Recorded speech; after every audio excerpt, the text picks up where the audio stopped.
Voilà, mes amis, on va commencer notre cours à la mémoire de Monsieur et de Madame Cain. Je tiens juste à rappeler que tous ceux qui viennent au Tioul demain, le bus sera là. Et il faut, je rajoute malheureusement, porter les masques dans le bus. Donc ne venez pas sans masque, parce que sinon peut-être que le chauffeur ne nous laissera pas rentrer. Voilà, on va commencer notre cours. On est rentré dans les 3 semaines. Et hier, c'était le 17 Tammuz. Premier jour de jeûne, et dans 3 semaines, dernier jour de jeûne, Tisha B'Av. En vérité, nos maîtres expliquent que ces 3 semaines sont le symbole de toute l'histoire humaine, jusqu'à la délivrance finale du monde, comme on va l'expliquer.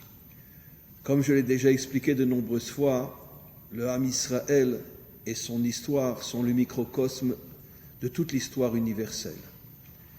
Le peuple juif n'est pas un peuple en soi, mais c'est un peuple qui contient, d'une certaine manière, toutes les tendances, tous les tempéraments et toutes les approches de l'humanité tout entière. On le sait de différentes manières. D'abord, nos maîtres nous le disent. On a un makor, une source dans la Torah elle-même. Quand Israël est descendu en Égypte, on était 70.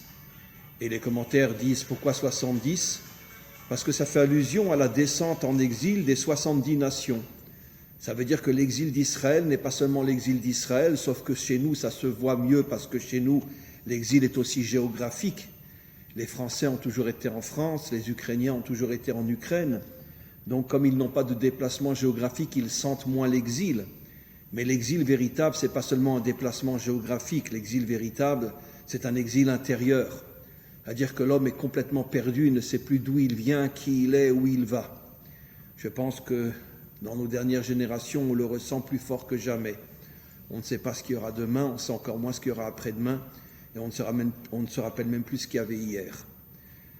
Tout est fait pour que le monde chute dans un exil intérieur inimaginable, et nos maîtres nous l'ont expliqué il y a plus de 2000 ans, que juste avant la délivrance finale, l'homme allait complètement perdre tous ses points de repère, et ça va être une chute inimaginable de l'humanité tout entière jusqu'à la délivrance finale. Et on est en train de descendre énormément. En tous les cas, donc, je reviens à ce que j'expliquais. Nos maîtres disent que les 3 semaines sont le microcosme de toute l'histoire humaine.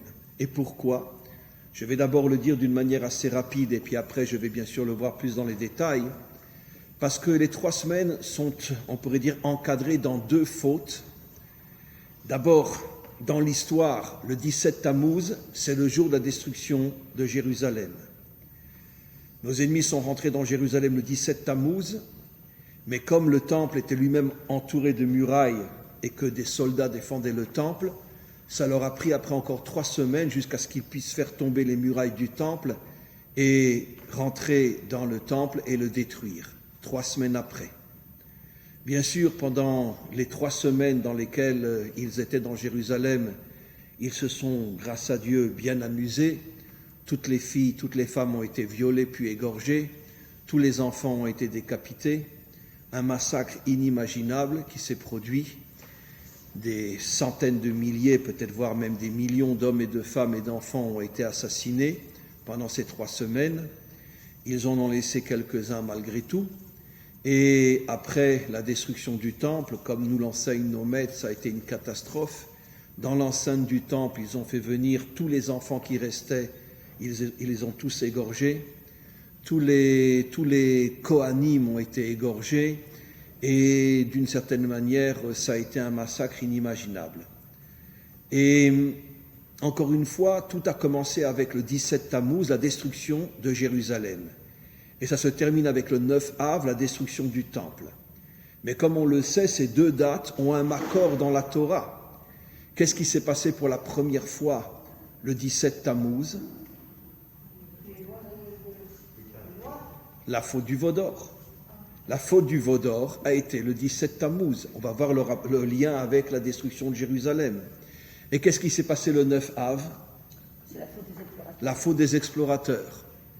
Et qui a causé la destruction du temple. Je l'ai déjà expliqué des centaines de fois, donc je ne voudrais pas revenir trop dans les détails, mais on pourrait dire que la faute du veau d'or on pourrait l'appeler dans notre langage moderne, c'est l'explosion de la laïcité, et la faute des explorateurs, l'explosion de la religiosité. Comme on le sait, nos maîtres nous l'expliquent, donc deux fautes qui sont à l'extrême opposé. Après, on va rentrer plus dans les détails. La faute du veau d'or, je l'ai déjà expliqué des milliers de fois, la plupart de nos maîtres nous disent que ce n'était pas du tout une faute d'idolâtrie, c'était une faute qui symbolisait la puissance matérielle.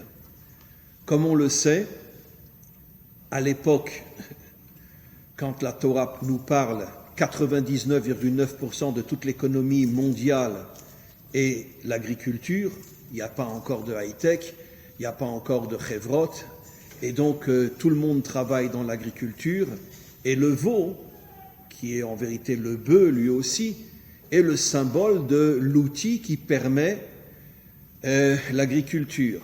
Beaucoup plus tard, ça va être le tracteur, et comme j'ai dit déjà des milliers de fois, si on vous demandait aujourd'hui de dessiner, on pourrait dire, l'outil qui représente l'économie mondiale, qu'est-ce que vous dessineriez aujourd'hui? Hachem? Un marchèvre, voilà, un ordinateur. Et donc, dans le contexte biblique, l'outil qui représente l'économie, c'est le bœuf. Et donc, leur intention n'était pas du tout, Nachmanide l'explique, Rambam l'explique, beaucoup l'expliquent, ce n'était pas du tout un problème d'idolâtrie, comme malheureusement certains commentaires le disent, mais ils ont tort. Les vrais commentaires disent que ce n'était pas du tout. Ils ont voulu tout simplement faire exploser l'idéologie de la laïcité. Nous, on s'occupe uniquement du monde matériel. Moshe n'est pas revenu, donc toute cette histoire du don de la Torah, c'était une blague. Finalement, comme aujourd'hui encore, 80% des Israéliens veulent être un peuple comme les autres. Et donc vivre avec toute la puissance matérielle. Ceux qui veulent être religieux, qu'ils aillent à la synagogue et qu'ils nous foutent la paix. Très bien. Et donc c'est ce qu'on appelle depuis la Révolution française la séparation entre l'Église et l'État. En Israël, la séparation entre la Knesset et Beth Knesset. Et donc c'est le monde occidental qui domine l'humanité tout entière. Et donc ça, c'est la faute du veau d'or. Maintenant, j'avais déjà expliqué quelque chose d'extraordinaire, mais je le redis parce que c'est très important, je suis sûr que la plupart d'entre vous ne s'en souvenaient plus. Comment se fait-il que ceux qui étaient à l'initiative de la faute du veau d'or ont été demandés à Aaron, le grand prêtre, de s'associer à eux? Parce qu'en vérité, la laïcité n'est pas forcément le refus de Dieu, mais la laïcité, c'est le refus de Dieu qui intervient dans notre monde matériel. Ça veut dire qu'on n'est pas contre l'Église, on n'est pas contre la synagogue, mais Dieu est là-bas. Dieu est à la synagogue, pas à la Knesset. Dieu est à l'Église, pas dans l'État. Pourquoi même ceux qui voulaient la laïcité, faute du veau d'or, ont malgré tout accepté que Aaron représente la dimension religieuse? Parce que Aaron, c'est le grand prêtre. C'est-à-dire un homme qui est confiné toute la journée dans sa dimension religieuse. Il est dans le temple, il est à l'église, il est à la synagogue. Ça, c'est le grand prêtre. Et donc, c'est ce qu'il voulait. Il ne voulait pas effacer la religion, car dans tous les pays laïcs dans le monde entier, il y a des églises, il y a des temples, il y a des synagogues, il y a des mosquées, etc. Donc, le monde laïque n'est pas opposé à la religion, mais il veut une religion qui reste dans le monde religieux, qui ne s'initie pas dans le monde matériel. Et donc c'est la raison pour laquelle ils ont été trouvés à Aaron, qui représente le grand prêtre, c'est-à-dire le curé, le cardinal, le rabbin, etc. Toi, tu ne nous déranges pas parce que tu restes dans ta synagogue. Ça, c'est la faute du veau d'or. Donc la faute du veau d'or, c'est la faute de la laïcité. Quelle est la faute de Tisha B'Av? C'est quoi? C'est l'extrême opposé. La faute de la religiosité. Qu'est-ce qui s'est passé? On le sait, c'est pas moi qui le dis, Rachi, tous les commentaires le disent. Tous ceux que Moshe a envoyés pour aller explorer la terre d'Israël étaient tous des chefs de tribus qui étaient des êtres très très très spirituels. Pourquoi? Parce que dans le désert, quelle était la vie dans le désert? Uniquement la spiritualité. On n'avait pas besoin de travailler pour avoir de quoi manger. Bon, je ne rentre pas dans les détails, mais le pain descendait du ciel, l'eau sortait des rochers, on avait le masgan, puisqu'on avait les nuées qui nous protégeaient de la chaleur, etc. Donc, finalement, on n'avait pas du tout des soucis matériels. Qu'est-ce qu'ont fait les Juifs pendant toute la période dans laquelle ils étaient dans le désert? Mais depuis qu'ils ont reçu la Torah, 3 mois après la sortie d'Égypte, ils étaient assis et ils étudiaient la Torah toute la journée. Et donc, les 12, 2 n'ont pas fauté, Yehoshua et Kalev, mais les 10 autres qui ont fauté étaient des êtres très très très spirituels, qui s'étaient d'une certaine manière habitués dans le désert à vivre complètement déconnectés de la réalité. Et quand ils sont rentrés en Israël, ils ont tout de suite compris qu'il va falloir se battre pour conquérir le pays. Et puis après, juste un instant cher ami, après s'être battu, il va falloir sortir de la yeshiva pour se mettre sur un tracteur et labourer les champs. Il va falloir travailler. Ça les a dégoûtés. Ils étaient tellement habitués à ne vivre que dans une sphère spirituelle qu'ils ont tout fait pour persuader le peuple de ne pas rentrer en Israël. Pourquoi? Pour pouvoir continuer à vivre dans leur bulle spirituelle. Oui. Je reviens sur la question du Vaudor. On a voulu prendre Aaron. Qu'est-ce qu'on a voulu faire? On a voulu l'impliquer? Oui, et ils l'ont appliqué.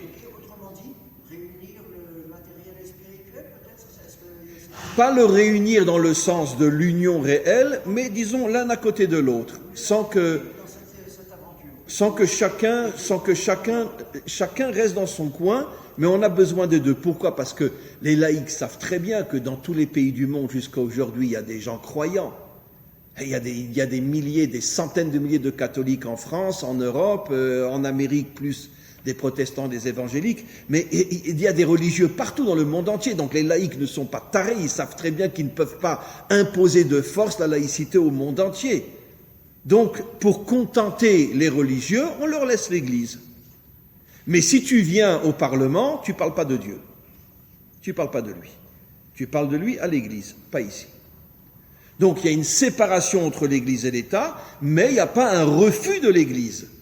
Il n'y a pas un refus. Chez nous, il n'y a pas un refus de la synagogue, mais on ne laisse pas la synagogue s'initier dans les affaires du gouvernement. Enfin, quand même toutes les partis religieux orthodoxes ont été au gouvernement pendant 12 ans quand même. C'est comme ça que le gouvernement a pu se maintenir. Il n'y a pas plus de religieux. Des représentants le monde religieux en Israël. Quoi? Tout est une question de pognon. J'explique. Vous voulez nos voix, vous fermez les autobus le Shabbat. Très bien. Ok? Ça veut dire, c'est pas que le monde laïque à la Knesset, de plein gré, a accepté que les bus ne fonctionneraient pas le Shabbat. Bientôt, ils vont peut-être réouvrir avec le nouveau gouvernement. Pourquoi? Puisqu'il n'y a pas de Haridim dans le nouveau gouvernement. Donc, ils n'ont pas besoin de faire des accords avec les Haridim. Les Haridim ont dit à la droite, vous avez besoin de nous, vous fermez les bus. Donc, c'est pas, encore une fois, quelque chose qui est fait volontairement par respect de la Torah. J'ai besoin de tes voix, alors il n'y aura pas d'autobus Shabbat. Oui, mais concrètement, c'est bien ce qui s'est passé. Ils étaient au sein du gouvernement. Oui, ils ont été effectivement au sein du gouvernement. Oui. Oui, ils ont été effectivement. Oui. Ils ont pris plein de fric. C'est ça que j'ai dit, au sein du gouvernement. Quoi. Bon, très bien, ils étaient au gouvernement, très bien, ils étaient au gouvernement. Très bien. Ils ne font plus pour l'instant. Vous savez qui c'est qui dirige le Quai d'Orsay? C'est Védrine, enfin non, peut-être plus lui. Non, vous ne savez pas qui dirige le Quai d'Orsay, mais moi je le sais. Parce que j'ai bien sûr des élèves dans le monde entier et certains qui sont impliqués très fortement dans la politique et qui me révèlent des choses absolument incroyables. Vous savez qui c'est qui dirige le Quai d'Orsay? C'est le Vatican. C'est le Vatican. Ils ont tout un étage dans le Quai d'Orsay qui est à eux, et c'est eux qui dirigent le Quai d'Orsay. C'est pour ça que le Quai d'Orsay est foncièrement antisioniste, parce qu'ils sont dirigés par le Vatican. Voilà. Et le Vatican est installé au Quai d'Orsay. Pratiquement les Français ne le savent pas, mais moi je le sais. Et je peux vous dire que c'est vrai.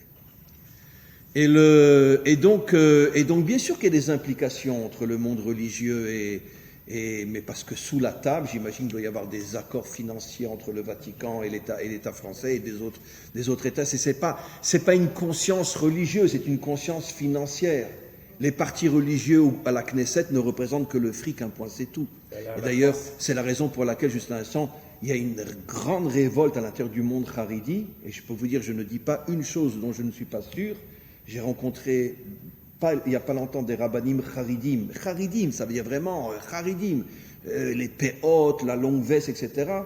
Ils voulaient me voir, etc. On s'est rencontrés et ils m'ont révélé qu'il commence à y avoir une révolution dans le monde charidi inimaginable.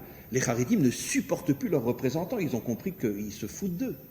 Et ils veulent une véritable révolution, pas dans le sens d'une révolution pour partir en Amérique, mais ils en ont marre d'être dirigés par des gens qui ne pensent qu'au fric. D'ailleurs, certains d'entre eux ont été impliqués déjà plusieurs fois et certains ont fait la prison.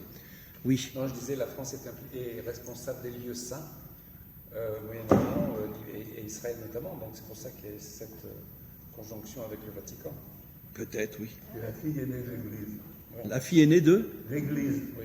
La Oui. France est la fille aînée de l'Église. C'est peut-être pour ça qu'il y a tout un étage dans le Quai d'Orsay qui est entièrement rempli de cardinaux qui je dirais pas qui dirigent, mais qui sont complètement impliqués dans la direction du Quai d'Orsay par rapport à la politique étrangère. Vérifiez, si vous trouvez, vous verrez que j'ai raison.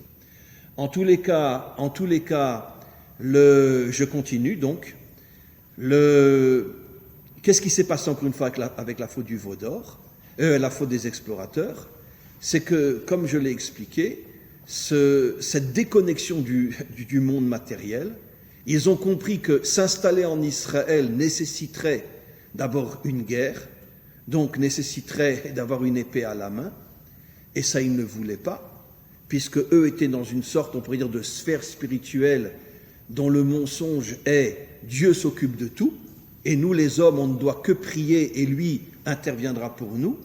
C'est, on pourrait dire, le grand mensonge de toutes les religions, y compris de la religion juive. Je n'ai pas dit de la Torah, j'ai dit de la religion juive. C'est-à-dire que Dieu s'occupe de tout. Et après, ils avaient compris qu'après la conquête du pays, il faudrait bien commencer à travailler, que 99% de la population allait devoir travailler. Et ça, ils n'avaient pas envie. Et c'est pour ça qu'ils ont découragé Israël de rentrer en Israël. Donc, qu'est-ce qu'on voit? On voit, comme je l'ai expliqué, que ces 3 semaines représentent toute l'histoire de l'humanité. Regardons aujourd'hui, l'humanité est divisée à nouveau en 2 grandes catégories, avec toutes les nuances possibles. Le monde laïque, d'accord, et l'islam.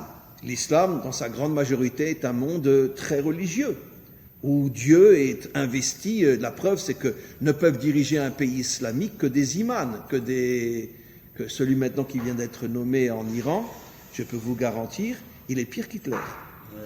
Il est pire qu'Hitler. On l'appelle le boucher de l'Iran. D'accord. Et il est pire qu'Hitler. Ça veut dire qu'on s'attend, on ne sait pas ce qui va nous arriver. Parce que lui, il est prêt à faire sauter les 2 tiers de l'Iran rien que pour détruire Israël. Et il l'a déjà dit. Et donc, comment? Avec l'assentiment du monde. Ah oui, évidemment, mais le monde ne veut que ça. Pourquoi? Parce que le monde a très peur de cette puissance technologique et que Israël est en train de... vous avez entendu parler de cette nouvelle découverte, on est les premiers à l'avoir découvert, qui devrait être en pratique dans 3 ans en Israël, un bouclier énergétique qui fera qu'on ne pourra plus du tout être attaqué. Ah, vous comprenez? Absolument, ils en parlent déjà. Bon, ils en parlent à mi-voix, mais on est censé d'ici 3-4 ans avoir un bouclier énergétique, plus aucune bombe peut tomber sur nous. C'est pour ça que le monde... Comment? Non, oui, comme dans les films, mais c'est vrai, c'est sérieusement vrai. Mais oui, mais les films sont toujours, on pourrait dire, une avance sur ce qui va se passer. Et donc c'est pour ça que le monde est en train de se précipiter à détruire l'État d'Israël, parce qu'ils savent que si Israël bénéficie de cette protection, et en plus avec tout le génie technologique qu'on a, on va devenir la plus grande puissance du monde. D'accord? Et donc on rentre dans une période très difficile. Comment? Ça couvre tout Israël? Oui, ça couvrira tout Israël. Sauf Jérusalem-Est. Non, ça couvrira tout Israël. Ça va couvrir tout Israël. Bon, donc, je répète, l'exemple, le monde laïque, le monde musulman. Israël, comme c'est le microcosme de l'humanité tout entière, il a les 2 à la fois. Il a le monde laïque, il a le monde religieux.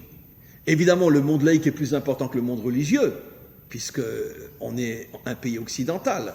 Mais quoi qu'il en soit, on a les deux. Et donc, bon, c'est vrai que dans le monde occidental aussi, il y a aussi des religieux, évidemment. Mais disons que pas vraiment comme ici. Ici, il y a des quartiers, des villes entières qui sont religieuses, comme Nebra, comme Yacharim, comme Ramoth dans Jérusalem, et combien d'autres. Ça veut dire ça, on ne trouve pas ça en France.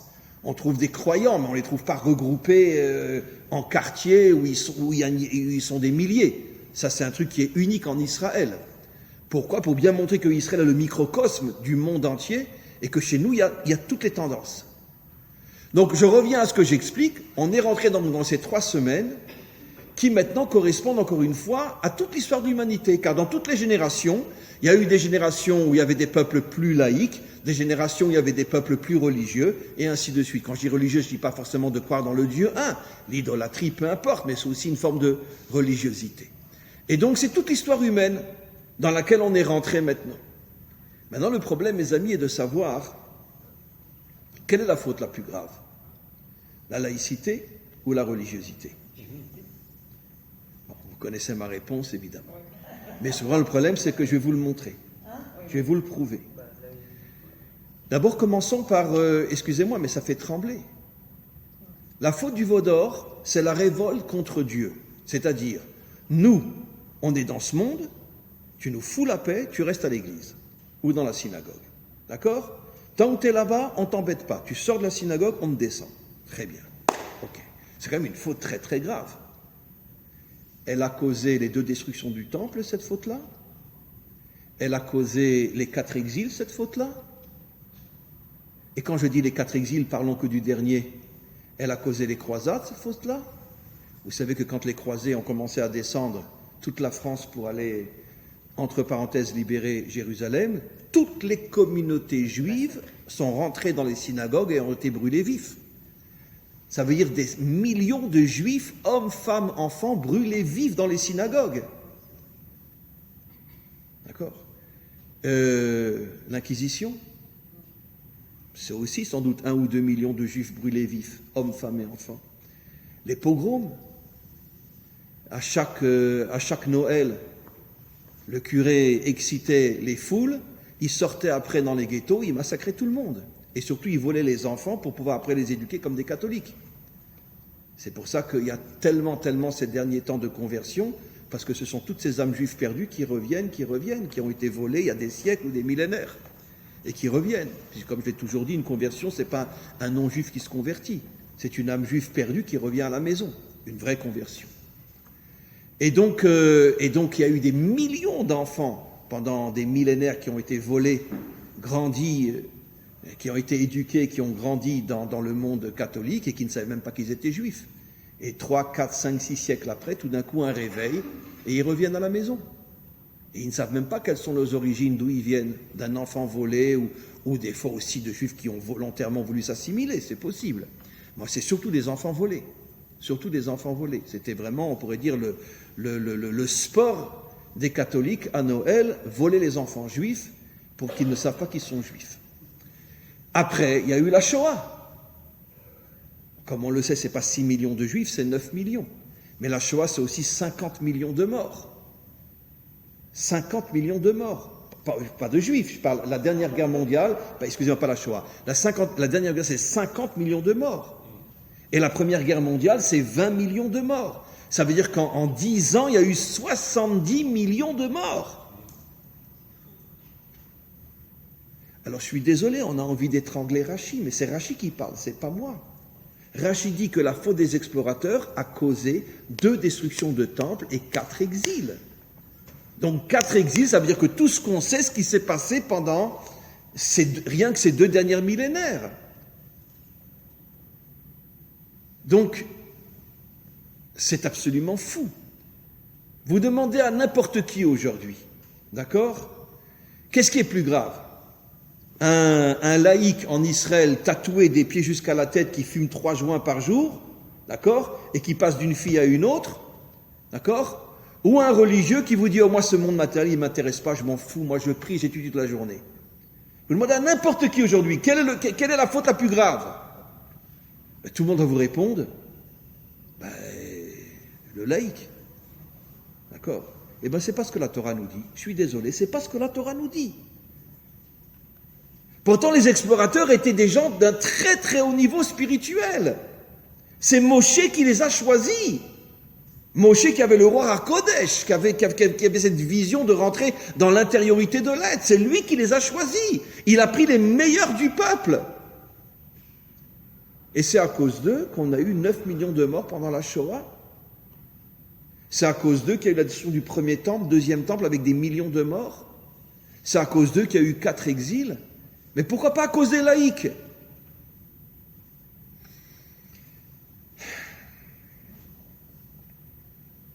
Ben, c'est terrible. Et vous savez pourquoi? Parce qu'un laïc, il a un avantage sur le religieux. Je ne suis pas en train d'excuser. Un laïc qui court de fille en fille, ou une fille qui court de garçon en garçon, qui fume 50 joints par jour, évidemment que c'est un taré mental. Mais malgré tout, ils ont un avantage sur le religieux déconnecté de ce monde. C'est que pourquoi Dieu a créé ce monde? Pour qu'on soit au-dessus de ce monde ou dans ce monde? Dans ce monde. Et c'est un midrash explicite qui le dit. Je l'ai déjà dit 10 fois. Au moment de la délivrance, je le dis directement en français, Akadosh Baruch Hu rassemble tous les justes de toutes les générations. Et il leur dit, mes enfants, vous vous êtes occupés de ma Torah, mais pourquoi ne vous êtes pas occupés de ma Malchut? Pourquoi n'avez-vous rien fait pour me dévoiler dans ce monde? Vous êtes restés dans vos yeshivot, dans vos kollels, dans vos beth midrash, dans vos synagogues, dans vos églises, vous étiez des curés, des rabbins. Mais qu'est-ce que vous avez fait pour me dévoiler dans ce monde? Trouvez-moi-en un qui s'est battu toute sa vie pour dévoiler Hachem dans ce monde. Il y en a un sur 4000 ans d'histoire juive. Un, comment il s'appelait? David. Un. Bon, peut-être encore un et demi ou un trois quarts. Allez. Un. David. Pour ça que c'est le seul sur lequel on dit Chai Vekayam, le modèle d'Israël. Et on a beau dire tous les jours, David, Meler Israël, Chai, Chai, Vekayam. On dit des mots, mais on ne les vit pas. D'accord? On dit des mots, mais on ne les vit pas. Pourquoi? Parce qu'on dit c'est lui le modèle d'Israël et personne n'essaie de lui ressembler. Bon, on en a eu dans chaque génération, bien sûr. Vous allez me dire qui? Rav Kahana. Moreno. Pendant les Shiva, tous les Ramat Kalim ont dit que c'était le nouveau David Ameller de notre génération. Un homme extrêmement religieux, dans le bon sens du terme, mais extrêmement engagé dans ce monde. La preuve, il est tombé au combat. Moreno. Jusqu'à aujourd'hui, on n'a pas sa photo. Pendant 10 ans, sa femme ne s'est pas remariée. Elle ne pouvait pas se remarier. Comment qu'on peut perdre un homme pareil? Bon, elle s'est remariée grâce à Dieu. Heureusement, parce qu'elle était jeune. Et pendant 10 ans, elle ne pouvait pas se remarier. Quand tu as vécu avec un homme pareil, c'est l'exemple même du juif authentique. Il arrive à réunir le ciel et la terre. Un nouveau David dans notre génération. Mais combien qu'on en a des gens comme ça? Combien qu'on en a? On a où les laïcs qui ne pensent qu'au plaisir? On a où les religieux qui ne pensent qu'au ciel? Et qui est celui qui arrive à réunir le ciel et la terre? Personne. Mais en tout cas, je reviens à ce que je dis, après je vais commencer à le prouver. Rashi nous dit clairement que la pire des fautes, c'est la faute religieuse. Mieux vaut un laïc qu'un religieux. Et vous savez pourquoi? Parce que malgré le fait que le laïc, il travaille pour gagner du fric, il travaille pour se fumer des joints, il travaille pour se taper des filles. Très bien. Mais quoi qu'il en soit, il est dans ce monde. Malgré tout, il est dans ce monde. Il est dans la high-tech, il est ici, il est là, il est dans l'armée, il est dans ce monde. Et l'homme n'a pas été créé pour être un ange qui plane au-dessus de ce monde. Il est dans ce monde. Mais le religieux, dans le sens explorateur, où il est, lui? Où il est? Au-dessus de ce monde. Et donc, comme il est au-dessus de ce monde, il n'est pas dans ce monde, il a un défaut pire que celui du laïc. Pire encore. Encore une fois, ce n'est pas moi qui le dis. Regardez dans Rashi et vous verrez que j'ai raison. C'est dur à comprendre, c'est dur à accepter. Voilà. Mais c'est quand même la réalité. La Torah a le courage de nous dire que finalement, un homme qui est déconnecté de ce monde est pire qu'un homme qui est une pourriture dans ce monde. Bon, je ne parle pas d'un assassin, d'un voleur, d'un violeur, je ne parle pas des criminels. Je parle du petit laïc qu'on connaît, etc. Pourquoi tu es là? Je kiffe. D'accord, tu kiffes, mais au moins tu es dans ce monde. Et toi où tu es, ben moi j'étudie toute la journée. Voilà. Ça Oui. justifie un peu le nouveau gouvernement. C'est des laïcs au pouvoir. Le Premier ministre, c'est pas un laïc. Bennett, c'est un homme... Ouais, mais enfin, il faut quand même prendre une loupe pour voir sa kippa, hein. Peut-être, mais même avec son loup, il se définit comme un homme croyant, Vous avez raison. même avec la marque religieux. Non, mais c'est vrai, elle a quand même raison. C'est la première fois depuis la création de l'État d'Israël qu'on a un Premier ministre qui a une kippa sur la tête. C'est quand même vrai. Oui, et il était dans Sayeret Matkal, hein. N'oublions pas. Ah oui, Bennett était un officier dans Sayeret Matkal. Comment? J'entends pas. Oui, mais il le dit. Il était officier de Moreno même, il me semble.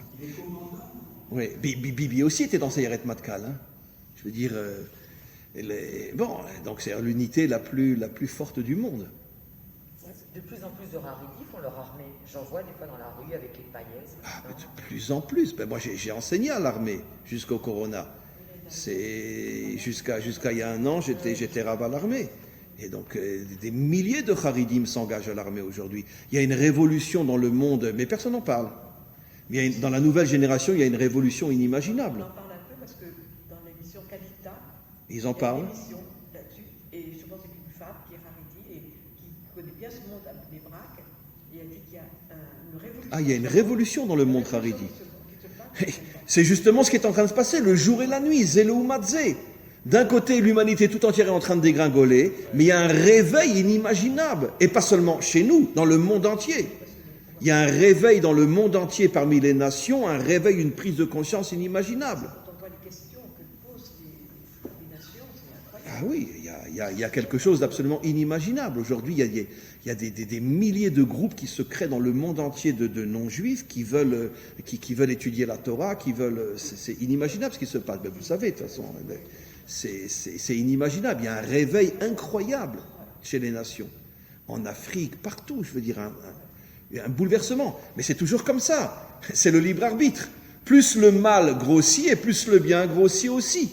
Le mal est largement majoritaire, mais malgré tout, le bien commence à se réveiller. Et c'est pour ça qu'en Israël, il y a une révolution depuis à peu près 5-6 ans. La jeunesse haridite commence à s'engager à l'armée d'une manière... Et dans les unités combattantes, hein, pas jobnik, combattantes. Moi, j'ai enseigné dans le Givati, dans les parachutistes, dans les commandos. C'est que à des haridim, avec péot et tout. Mais des combattants avec une force inimaginable. Inimaginable.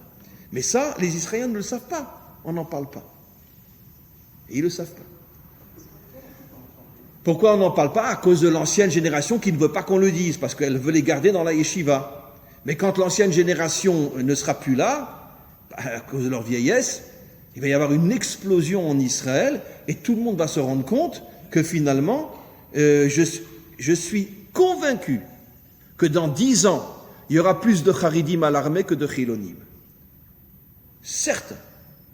Pourquoi? Parce que les Chilonim essayent de tout faire aujourd'hui pour devenir jobnik et ne pas s'engager dans l'armée. Et je le sais, je l'ai vu. Je l'ai vu. Et bien pourquoi ils n'ont plus envie?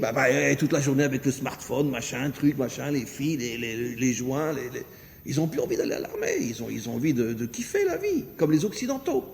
En Occident, l'armée n'est plus obligatoire, parce qu'ils ont compris que la jeunesse ne voulait plus aller à l'armée. Mais en Israël, j'ai bien peur que c'est ce qui risque de se passer d'ici quelques années. Hein. Parce qu'ils se rendent compte que la jeunesse n'a plus envie de risquer sa vie. Elle a envie de kiffer, un point, c'est tout. Voilà. Je continue. Donc, maintenant, on va revenir à la faute de Adam Arishon. Et parce que c'est comme toujours là-bas que se trouve la source de tout ce qu'on a dit aujourd'hui et de toute l'histoire humaine. Tu manges de cet arbre, bon, je parle d'après le sens littéral bien sûr, t'es mort. Ça veut dire quoi t'es mort? Mort physiquement, on va t'enterrer? Non. Il a encore vécu 930 ans après à la faute. 930 ans après la faute. Donc il n'est pas mort. Tout de suite en tous les cas. C'est-à-dire quoi t'es mort? La Torah ne parle pas de la mort physique, la Torah parle de l'histoire humaine qui sera sous le signe de la mort. C'est quoi la mort? la séparation entre l'âme et le corps. L'âme est tout en haut et le corps est tout en bas. Les religieux, les laïcs. Voilà. L'âme est tout en haut, c'est le monde religieux. Le corps est tout en bas, c'est le monde laïque. Aucune connexion entre les deux. D'accord? Tu es tout en haut, je suis tout en bas. Très bien. On va aller plus loin. Regardons ce que le Zohar dit. Il y a une question que j'ai déjà posée 10 fois, qui s'en rappelle. Pourquoi on appelle cette faute la faute de Adam Arishon? C'est pas Adam qui a fauté, hein. C'est sa femme. D'abord, il l'a dit, hein. Qu'est-ce qui t'est arrivé? Moi, j'ai rien fait, c'est elle. Il l'a dit clairement. Moi, j'ai rien fait, c'est elle. Hachem lui est rentré dedans, je vous dis pas. Espèce d'ordure. C'est toi qui as fauté. Ben oui. Pourquoi c'est lui qui a fauté? Alors, rentrons dans les détails. Selon le décodage des maîtres des secrets, l'homme représente la dimension spirituelle. La femme représente la dimension matérielle. Alors là, si je m'arrête là, tout le monde me tombe dessus. Espèce d'ordure, comment tu oses dire que les hommes c'est spirituel et les femmes c'est matériel? Qui est le plus grand? La dimension spirituelle ou la dimension matérielle? La dimension matérielle, bien évidemment. Dans la Torah, dans la vraie, évidemment. Vous savez que tous les grands maîtres d'Israël, ceux qui ont écrit la Mishnah, le Talmud, etc., jusqu'au début du dernier exil, tous les grands maîtres d'Israël travaillaient. Ils étaient agriculteurs, ils étaient cordonniers, ils étaient ingénieurs. Tous les maîtres d'Israël travaillaient. C'est-à-dire les plus grands maîtres d'Israël. Aujourd'hui, on voit un rabbin comme moi, je veux dire, un petit toutou là qui passe sous la table. Mais Rabbi Akiva, Rabbi Meir, Rachi était viticulteur. Rachi était viticulteur. Tous les maîtres d'Israël les plus grands étaient des travailleurs. Le Hari HaKadosh avait un magasin de vêtements à Tzfat. Il vendait des vêtements à Tzfat, le Hari HaKadosh. On croit que le Hari HaKadosh était toute la journée, mon Dieu, et mon Dieu, et mon Dieu. Il était dans un magasin, il vendait des vêtements à Tzfat. Ça veut dire que tous les grands maîtres authentiques arrivaient à réunir le ciel et la terre. Rabbi Akiva était aussi un combattant, c'est lui qui a soulevé Bar Korba contre les Romains. Rabbi Shimon Bar Yochai, le maître du Zohar, est le seul qui a osé s'affronter aux Romains, au point qu'il a dû s'enfuir et se cacher dans une grotte. Donc il était une fois des Juifs authentiques. Il y a eu. Revenons maintenant encore à notre histoire. Donc, nos maîtres disent Zachar, la dimension spirituelle. Pourquoi? Parce que les hommes, on les connaît. D'accord. La femme, pourquoi la femme? Donnons un exemple le plus grand. Qui c'est qui donne la vie dans ce monde, l'homme ou la femme? La femme. L'homme, il donne une graine et il s'endort. Qui c'est qui, après, qui travaille pendant 9 mois, et beaucoup plus encore? C'est la femme. Qui donne la vie? La femme. Je vais vous redire quelque chose que j'ai déjà dit 10 fois. D'accord? Tout le monde attend le Mashiach. Oui, un mec, un vrai, waouh. D'accord? Le vrai Mashiach, vous savez qui c'est? Une femme. Ce sera sa femme. Bien sûr. Évidemment. Pourquoi? Parce que toute la force d'un homme, elle vient de sa femme. Adam she'eno isha, disent nos maîtres, eno Adam. Un homme qui n'a pas de femme n'est pas un homme. En abracha metsuya betor beito shela Adam ela bezchut ishto. Toute la bénédiction, toute la réussite d'un homme par le mérite de sa femme. Et attention, nos maîtres ne parlent pas à l'époque d'aujourd'hui où les femmes sont à la high-tech. Et des fois, elles gagnent plus que le mari. Nos maîtres parlent il y a 2000 ans, à l'époque où la femme est toute la journée à la maison. C'est l'homme qui travaille dans les champs ou peu importe. Comment qu'on peut dire la bracha vient de la femme?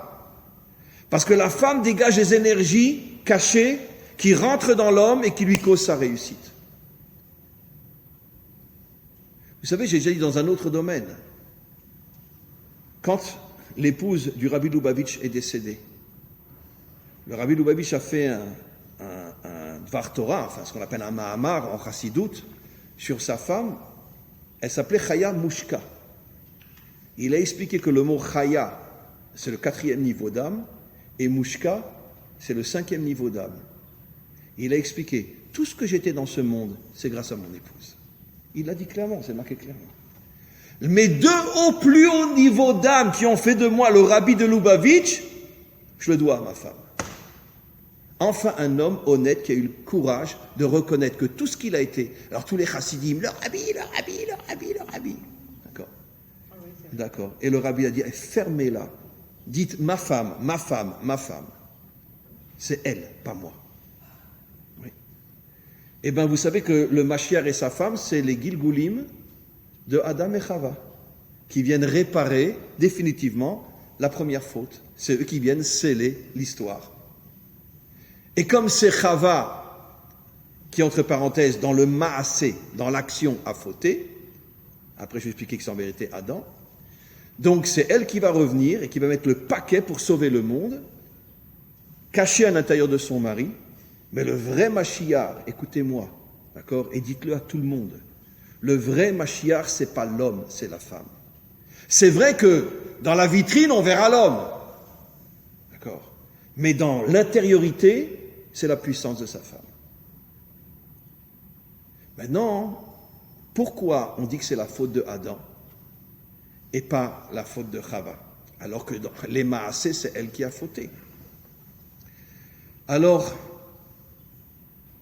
c'est absolument incroyable, parce que qu'est-ce que c'est la mort? C'est la séparation entre l'âme et le corps. Et qu'est-ce qui s'est passé tout de suite après la faute? Adam et Ève se sont séparés pendant 130 ans. 130 ans. Pourquoi le chiffre 130? Il y a un secret là-dedans que j'ai déjà expliqué, mais peu importe aujourd'hui. 130 ans, ils se séparent. Ça veut dire que quoi? Que l'âme est toute seule et que le corps est tout seul. D'accord? Et qu'est-ce qu'on vient de dire au sujet de la faute du veau d'or et la faute des explorateurs? Quelle est la faute la plus grave? Une âme seule ou un corps seul? Une âme seule. Et donc, c'est pour ça qu'on dit que c'est la faute de Adam. Qui a pris la décision de se séparer de sa femme? Vous croyez que c'est Chava qui a dit à son mari, va te faire voir? Non. C'est lui qui lui a dit, coucou, je m'en vais. Eh bien, j'ai ma mère qui m'a fait un couscous. Alors, j'y vais. Il est parti chez sa mère. Très bien. Ok, il est parti chez sa mère. Moi, j'ai un couscous en tunisien. Une kaela. Il est parti manger une kaela. Mais c'est lui qui a pris la décision de partir. Pourquoi? Il ne voulait plus de ce monde. Il est monté là-haut. Et c'est pour ça qu'on dit que c'est la faute de Adam. Parce qu'un homme qui quitte ce monde, c'est plus grave qu'un homme qui tombe dans ce monde. C'est plus grave encore. Mais ça va aller plus loin encore. Je m'excuse, je l'ai déjà dit, c'est pas de moi. D'accord? Nos maîtres le disent dans un langage un peu terre à terre, mais c'est pas de moi. Nos maîtres nous disent que juste avant la faute, ils ont eu une relation. Et puis tout de suite après la relation, qu'est-ce qu'il a fait Adam?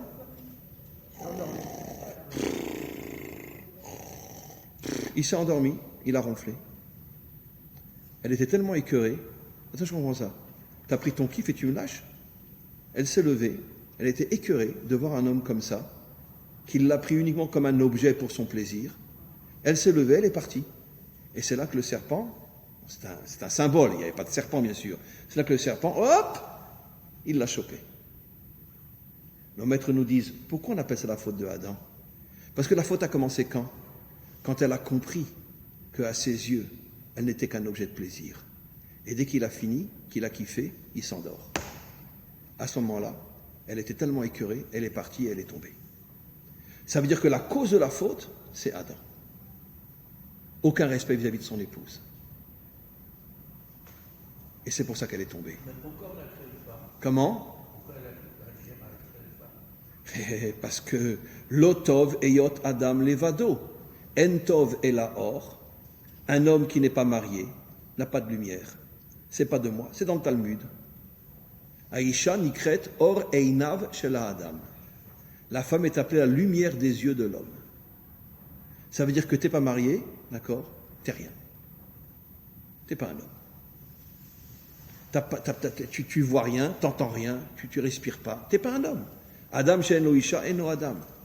Ça veut dire que toute la dimension humaine est créée par la femme. Et jusqu'à aujourd'hui, 99% des hommes ne veulent pas le reconnaître. C'est la femme qui crée l'homme. Je vais vous donner un autre exemple, d'accord? Mais 99% des tarés chez nous n'ont pas compris ce que je vais dire. Tous les matins, nous on dit « Shelo Asani Isha ». Ah, les ordures, « Shelo Asani Isha », oh là là, « Shelo Asani Isha ». Je suis content, je ne suis pas une femme. Vous Vous savez quelle est la véritable explication de Isha? Tu n'as pas mérité d'être une femme. Quelle est la preuve? Qu'est-ce que dit la femme tous les matins? Sha'asali kirtsonu. Moi, je suis le seul être humain qui correspond à la volonté d'Hachem. Mais pourquoi remercier Hachem quand on est un homme? Puisque vous dites c'est parce qu'il n'est pas d'âme faire. Eh bien, que l'homme doit avoir l'humilité de comprendre chez Loasani Isha que lui-même, sans son épouse, il n'est rien. Mais pourquoi est-ce qu'il en est content? Puisque c'est, Mais parce que les hommes sont tarés, parce que depuis la faute. De ne pas l'avoir fait femme. Mais parce que depuis la. Qu'est-ce qui s'est passé après la faute? Qu'est-ce que Hachem a dit à Adam, à Chava? Ve'uyim sholbach, il te dominera. Mais ça n'a pas été dit avant la faute, ça a été dit après la faute. C'est-à-dire que la punition de la faute, c'est que l'homme, le taré, il croit qu'il est plus fort que la femme et il la domine. Mais la femme aussi le croit. Comment? La femme aussi le croit. Ben oui, parce que ça fait des millénaires que la femme, elle est exploitée. La femme, elle est dominée depuis des millénaires. Mais évidemment. Et encore aujourd'hui. Mais évidemment, puisque le monde d'après la faute a été créé sur la dimension masculine qui est au-dessus de la dimension féminine.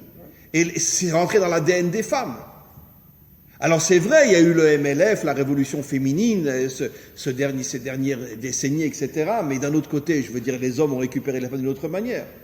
D'accord? MLF, mais en tout cas, je te prends que pour en profiter, Nikuda. Voilà. Donc de toute façon... Elles font la même chose entre voyants. C'est balance mon porc et tout ça. Mais de toute façon, rien n'a changé. Rien n'a changé, c'est qu'une vitrine. La femme est toujours dominée par l'homme. La femme est toujours dominée par l'homme. Vous voyez? Je m'excuse de donner cet exemple-là, mais bon, c'est sûr qu'il y a des exceptions dans ce que je dis. Mais un homme standard recherche une femme pour le plaisir. Une femme, même standard, recherche l'homme pour l'amour. La dimension féminine n'a rien à voir avec la dimension masculine. La femme, elle a un besoin d'amour, besoin de respect, besoin de considération. De protection, elle a besoin de sentir de l'humain à côté d'elle. Mais l'homme, qu'est-ce qu'il a besoin? Un outil, c'est fini, il le jette, il en prend une autre, c'est tout. Des coudas, c'est ça. Ça veut dire que finalement, aux yeux de l'homme, la femme est restée un objet. Alors qu'aux yeux de la femme, elle cherche un roi, elle cherche quelqu'un qui, je me sens à tes côtés, je me sens, waouh. Mais ça, l'homme ne le comprend pas. Et c'est le coup que Adam a fait à Ève. Il s'est endormi tout de suite après l'union. Mais pourquoi est-ce que Dieu, dans ce cas-là, a infligé la punition à Ava que toutes les femmes seront dominées par l'homme? C'est la punition qu'il a infligée à Ava.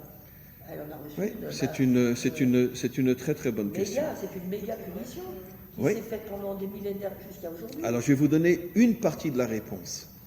Parce qu'à partir du moment où l'homme domine la femme, il perd la bracha, il perd toutes les énergies positives de la femme et il devient lui-même un animal. Ça veut dire qu'en soumettant la femme, en ne la considérant plus comme ce qu'elle devrait être à ses yeux, comme dit le roi Salomon, Eshet Raïl Ateret Baala, une femme vertueuse est la couronne de son mari. D'accord? Pourquoi un homme il dit toute la journée, c'est connu en français, oh là, qu'est-ce qu'elle est sur ma tête? Mais évidemment, c'est ta couronne. Donc elle est sur ta tête. Évidemment, c'est ta couronne. Ben oui. Oh là là, elle est sur ma tête toute la journée. Mais évidemment, c'est ta couronne. Mais il y a des millénaires, le roi Salomon a dit, Eshet Raïl Ateret Baala. Ça veut dire que c'est elle qui fait de moi un roi. Puisque le roi n'est roi que grâce à sa couronne. C'est elle qui fait de moi un roi. Alors qu'est-ce qu'Hachem il a fait? Il a voulu punir l'homme en vérité. En la dominant, tu vas perdre tout ce qu'elle était censée te donner. Et tu vas devenir quoi? Un sale chien. Wouh, wouh, toute la journée. Voilà, c'est ce que tu es. Il vaut mieux, depuis des millénaires, avoir été un homme plutôt qu'une femme. Non, non, parce que les femmes ont donné la vie. Ah ben heureusement. Et c'est la plus grande des choses. Ben oui, d'accord, mais c'est pas pour ça qu'elle a payé. Elle continue à payer jusqu'à aujourd'hui. Oui, mais l'homme aussi continue à payer. Regardez les hommes dans le monde aujourd'hui, c'est quoi? C'est des êtres humains. Franchement, c'est un monde d'animal aujourd'hui. Ben, c'est pas une réussite. Et pourquoi c'est un monde animal? Parce que comme la femme est tombée, l'homme ne reçoit plus de bracha. L'homme ne reçoit plus de force. Et donc l'homme est tombé. Et en vérité, en soumettant la femme, Dieu, ce qu'il a voulu faire, c'est punir l'homme. Jusqu'au jour où l'homme se réveille et qu'il prenne conscience que sans la femme, il n'est rien. C'est pour ça que je vous garantis, et vous le verrez, au moment de la venue du Mashiach, d'accord, je vous garantis, on ne regardera pas le Mashiach, on regardera sa femme. Et vous le verrez, on regardera sa femme. Alors évidemment que lui aussi va agir et va être un homme d'action, évidemment que ça va être un géant. Mais malgré tout, tout le monde comprendra que dans l'intériorité des choses, ça vient de sa femme.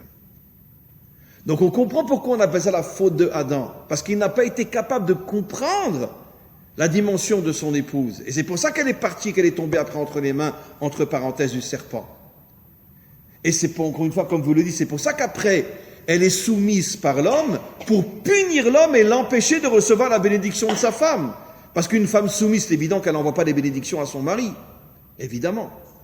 D'accord. Quelle a été la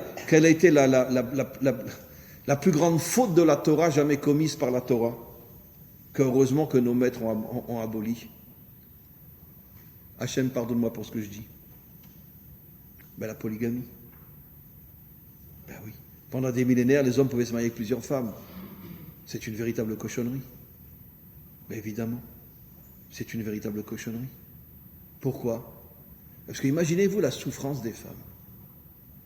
D'accord? Imaginez-vous la souffrance d'une femme, 4 ou 5 femmes avec le même mari. Encore David, il en avait 18. Shlomo, malade mental, taré total, 1000. Très bien. Mais vous êtes trompé, là, vous avez dit une femme avec 4-5 maris. Non, 4 ou 5 femmes avec un mari. Voilà, vous imaginez la souffrance de la femme? Vous imaginez la souffrance de la femme? Oui, c'est encore comme ça. Oui, aujourd'hui, dans l'islam, c'est encore comme ça. Mais vous imaginez la souffrance de la femme? Mais comment qu'on peut faire souffrir à ce point la femme? Comment? Heureusement, il y a plus de 1000 ans, nos maîtres l'ont interdit. Enfin, c'était des maîtres ashkénazes. Ils l'ont interdit dans le monde ashkénaze, mais ça s'est passé aussi dans le monde sfarade maintenant. Mais aujourd'hui, quel est le taré qui oserait épouser plusieurs femmes? Grâce à Dieu, dans ce domaine-là, on a évolué. Bon, vous me direz, on a une femme et 50 maîtresses, mais bon, ça il ne faut pas le dire. Mais bon, des femmes réelles, on n'en a qu'une. D'accord. Donc, en vérité, l'homme n'a pas changé, parce qu'il a remplacé les femmes par les maîtresses. Mais c'est comme ça que ça fonctionne. Donc, finalement, rien n'a vraiment changé. Alors, ça veut dire quoi? Que l'homme, il a besoin de dominer, il a besoin de dominer. Non, il a besoin de s'amuser. Un homme, il a besoin de s'amuser. D'accord? Si vous êtes un homme d'affaires, d'accord, et vous descendez dans un hôtel en Chine aujourd'hui, d'accord, alors par Internet, on vous envoie des photos de femmes. Laquelle vous voulez dans votre chambre? C'est officiel. Vérifiez ou vérifiez pas. Dans tous les pays asiatiques, un homme d'affaires descend dans un hôtel, d'accord, on lui envoie une série de photos de femmes, c'est lui qui choisit. C'est plus cher, bien sûr, mais il choisit. D'accord. Trouvez-moi un homme d'affaires qui ne trompe pas sa femme quand il est en Chine, ou je ne sais où. Impossible. Impossible. Comment? Concernant la faute de Adam, j'ai lu un commentaire, je ne sais pas s'il est véridique, s'il est fondé, c'est que Adam a voulu, en commettant cette erreur, voulait déjà appliquer le principe du libre arbitre, et en fait, il voulait déjà réunir le monde spirituel, quitter un peu ce monde spirituel, pour retrouver un peu le monde matériel. Est-ce que c'est une théorie qui peut... En s'unissant à elle, évidemment qu'il y a eu, mais nos maîtres disent que l'union était une faute, parce que Hachem lui avait dit de s'unir Motsé Shabbat, et ils se sont unis Yom Shishi, le jour de la création. Bon, ce sont des métaphores, ce sont des codes, mais c'est vrai qu'ils devaient attendre jusqu'après Shabbat pour s'unir, et finalement, il l'a pris tout de suite, et ce qui prouve, parce que s'il avait attendu Shabbat, il se serait rempli de lumière, rempli de sainteté, et l'union aurait été une union qui n'aurait pas été uniquement une union de plaisir. Mais il l'a pris tout de suite parce qu'il a montré qu'il n'arrivait pas à attendre, il avait besoin de plaisir. Et c'est comme ça qu'il y a eu la faute. Ça veut dire en vérité, la racine, dans un langage moderne, la racine de la faute, c'est le dédain qu'a l'homme de la femme. Tu n'es que mon outil, un point c'est tout. C'est ça l'origine de la faute. Et ça a créé la mort, la séparation entre l'âme et le corps. Pourquoi? Et parce que la majorité des hommes veulent continuer à s'amuser, et ceux qui ont une nature très spirituelle, très religieuse, disent je peux pas aller travailler. Et comment je vais faire avec mes secrétaires? En plus en Israël, au mois d'août, comment tu vas faire? Déjà au mois de juin. Elles vont pas venir habillées comme les filles de Meacharim. Comment tu vas faire? Donc ils tournent le dos à ce monde. Donc une âme sans corps et un corps sans âme. Et c'est la catastrophe. C'est la catastrophe. C'est comme ça que le monde tombe. Donc maintenant, on comprend encore une fois pourquoi on appelle ça la faute de Adam, alors que c'est elle, concrètement, qui a pris, je parle le langage vulgaire, qui a pris la pomme et qui l'a mis dans la bouche de son mari, d'accord? Bon, ça, ce sont des métaphores, ça s'est pas passé comme ça, bien sûr. Mais qu'est-ce que ça veut dire? C'est elle qui a agi. Oui, mais c'est toi qui m'as rendu comme ça. C'est toi qui as fait de moi une fauteuse. Parce que tu m'as tellement écœuré après notre relation que j'étais écœuré de te voir. Et je suis parti. Et je suis tombé. Voilà. Donc c'est pour ça que c'est la faute de Adam.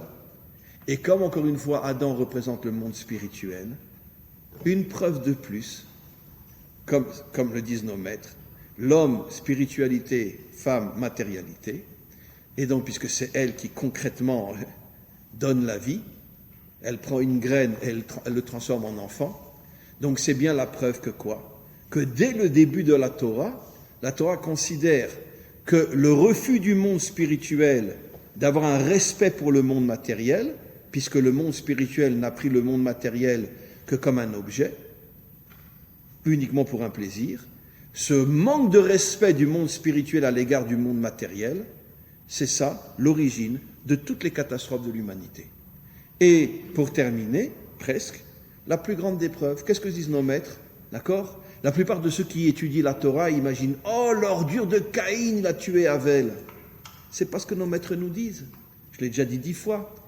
Quand Caïn, qui était un matérialiste, revenait du travail, d'accord, qu'est-ce qu'il lui disait à Abel? « Ah, moi j'étais avec Dieu toute la journée. Et toi l'animal, qu'est-ce que t'as fait aujourd'hui? T'as labouré les champs? T'étais avec tes vaches, espèce de taureau ?» Il l'humiliait toute la journée. C'est un matérialiste. Caïn, il a pété un câble, il a pris son couteau, il l'a tué. Il n'en pouvait plus. Pourquoi est-ce que Hachem a refusé l'offrande de Caïn? Comment? Pourquoi est-ce que Hachem a refusé l'offrande de Caïn? C'est quand même ça le point de départ. Mais parce que Caïn était un matérialiste. Alors Et Hachem refuse son offrande? Mais oui, parce que effectivement, il a donné quelque chose de très mesquin à Hachem. C'est vrai, vous avez raison. Mais parce que c'était un homme très matérialiste, il voulait garder l'argent pour lui. Évidemment. Vous savez très bien que plus un homme est riche et plus il est avare. Dans la grande majorité des cas.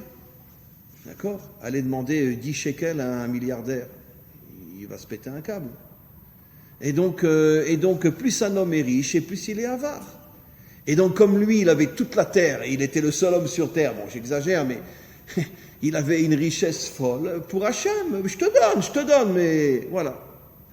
Une petite pièce. Voilà. Et donnons un exemple simple, hein. Excusez-moi, mais on va dans un restaurant, on paye 400 shekels, on rentre dans une synagogue, et il y a une petite boîte de tzedaka, combien qu'on donne? 10 shekels, 20 shekels. Alors qu'on ne se la joue pas, d'accord? On considère que bien bouffer, c'est beaucoup mieux que de donner à Dieu. C'est comme ça que ça fonctionne. Donc le monde entier est comme ça. Même nous qui avons une kippa sur la tête, je m'excuse, je donne plus dans un restaurant que dans une boîte de tzedaka. Ouais. Donc, il va falloir qu'on fasse des choux là. Donc, c'est ce qui s'est passé avec Caïn et Abel. Et maintenant, je termine. Qu'est-ce qu'on doit apprendre de ces 3 semaines? On doit apprendre de ces 3 semaines, mes amis, comme je le dis souvent. On doit absolument réussir l'union entre l'homme et le corps. L'union entre la dimension spirituelle et la dimension matérielle. Vous savez que, je l'ai déjà dit des milliers de fois, dans l'armée du roi David, qui était l'armée la plus puissante du monde à son époque, toutes les nations tremblaient devant l'armée du roi David. Qui était dans l'armée du roi David? Qui? Que des tzadikim. Le roi David ne prenait dans son armée qu'un tzadik. Et le Talmud nous rapporte que si un officier de l'armée de David, pendant la prière, d'accord, sa femme l'appelle, il prend son téléphone pour lui répondre, il était viré de l'armée. Comment tu oses parler pendant la prière? Mais c'est ma femme, je m'en fous. Pendant la prière, tu parles avec Hachem, pas avec ta femme. Ça veut dire que même un officier était viré de l'armée du roi de David s'il avait une conversation avec quelqu'un pendant la tfila.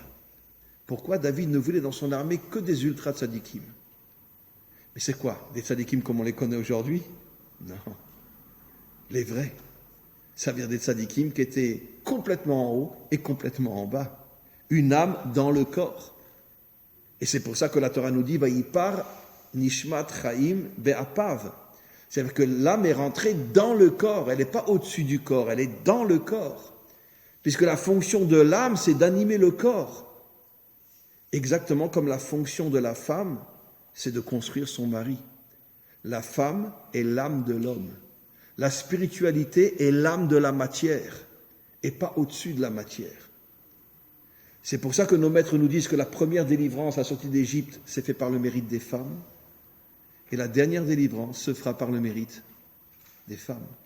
Parce qu'elles vont reprendre conscience de leur rôle, elles vont redevenir l'âme du monde, elles vont rentrer à nouveau à l'intérieur de l'homme, elles vont redonner ces énergies positives à la création tout entière, et c'est comme ça que la délivrance se fera. Donc, je terminerai juste encore sur un point, et j'ai fini. Pourquoi